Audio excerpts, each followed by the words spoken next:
Hello friends, welcome to my channel. Today's video is about the earthquake that hit Bangkok about 10 days or 2 weeks ago, the damage it did, and whether Bangkok is a safe place to be during an earthquake. So the drone footage you just saw is basically it's of Eka Mai, Tong Lo, and Prom Pong, and then you can see a little further, and the drone was probably above that yellowish looking building right there, past that tall building.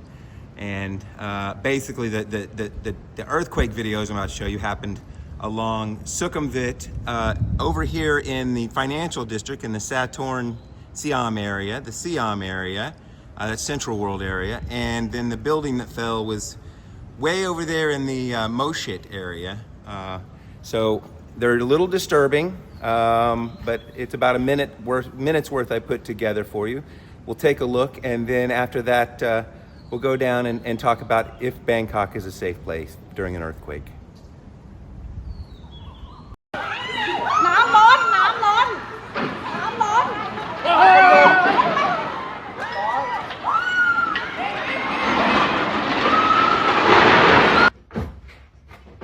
Oh shit.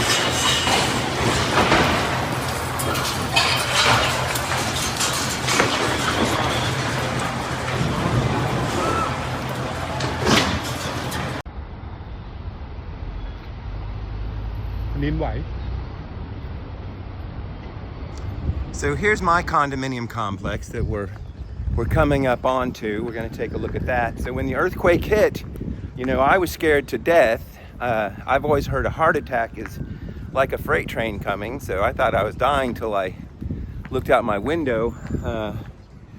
Window's up there, and I looked down upon the grounds down here, and everything was really shaking. So I ran down as fast as I could. But the purpose of this video is to discuss Bangkok, as you can see, and whether it's a safe place. We don't have any damage that I've been able to find. I haven't seen a single crack from the earthquake on my building. There's a lot of buildings have cracks like right here, and we don't have anything, but we're only 8 stories high, and I think one of the reasons is we have rebar. I can show you some of it, but we have rebar about every 6 inches inside this is an older building built in the 90s, and this is the parking garage, and we've got some of it's worn down here, and you can see we got rebar every 6 to 8 inches on this part. So as far as I believe, the building is just very well built. But let's take a look. I'm going to put a graphic up there, and I want you to take a look. So here's the graphic. Okay, so now I want to take your attention to the column 1 there where it has rank. So this is basically 12 of the tallest buildings in Bangkok, if not the exact 12.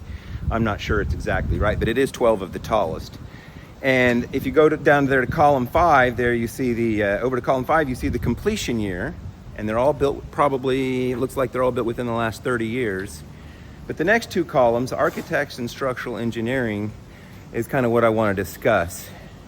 So on the far right column, I have put the country of origin of these firms, the architect and structural engineering firms. And if we go down the list and look, I would say around 80%, 75% of this list are foreign firms doing the architectural work and the structural engineering of the skyscrapers in Bangkok. That bodes well with me, because it means even the ones that say Thailand, this is probably an international, a multinational effort. It makes me feel more comfortable knowing that many eyes from many nations have eyes on the architecture as well as the structural engineering of the buildings in Bangkok. Now, even the ones that say Thailand, such as Civil Park International, I know for a fact have a lot of foreign architects and foreign structural engineers working for them, and they also, a lot of these guys are educated overseas. So I guess the bottom line is that the buildings in Bangkok, especially the skyscrapers and the tall ones that everybody's afraid of, they were not designed and engineered in a vacuum. It was a multinational effort. So the next point I guess I'd like to talk about, that's important. That's the main thing that exudes safety during an earthquake, being in a tall building in Bangkok, if you're in a tall building in Bangkok. But I think the next thing I would like to talk about is the 1997 earthquake. So in 1997, we had an earthquake in Burma, but it measured only a 7.3 or a 7.4. I'm down here looking. You can look, there's not a crack anywhere. But it measured about a 7.4. And in Thailand, that means in Bangkok, it would have been about 40 times less energy, 3 to 4 times less shaking, you know, on the ground here. Not a lot of shaking. And about that time, it's when they decided to implement the code in Bangkok to build everything earthquake proof. You know, not earthquake proof, but, you know, to withstand earthquakes. So back on our original list, number 1 was Magnolia. And that thing, it was built, the steel underneath the ground goes 60 meters, the piles. They go 60 meters beneath the ground, and it's got the springs as well as all the shock absorbers. In fact, all those buildings on the list, except perhaps the one built in 96, I can't remember which one it is, I don't have the list in front of me right now, but except perhaps the one built in 96, these have all been built with shock absorbers, deep piles, deep into the ground, 50, 60 meters. That's almost 200 feet to support them in case of an earthquake. So out of the 600 or so buildings or so, check out this one would be, if there's any structural damage, this one would be the where to see it.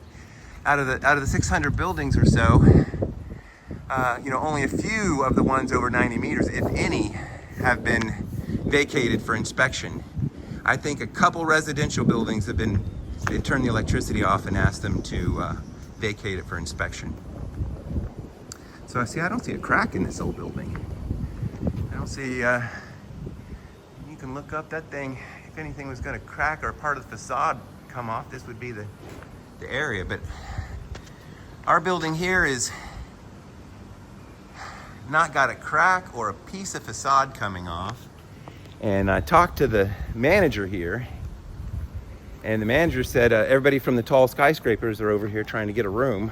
I guess some of them had to leave, and then others just want to move out from their penthouses and high-floored condos and come to something low-rise. Like I said, these only have about 10 floors. So anyway, all these facts considered, that they're building them for earthquake-proof. Very few of the buildings needed to go through and be approved by structural engineers, reapproved. I mean, they were looked at, but very few buildings were closed down. Every building in the code built since 1997, which that's good to think about, has some kind of earthquake element in the design, in the architecture, and in the structural engineering. So that said, I'm gonna go ahead and say Bangkok passes as a safe place to be when there's an earthquake. Anyway, thanks for taking your time to listen to my video, and we'll see you on the next one.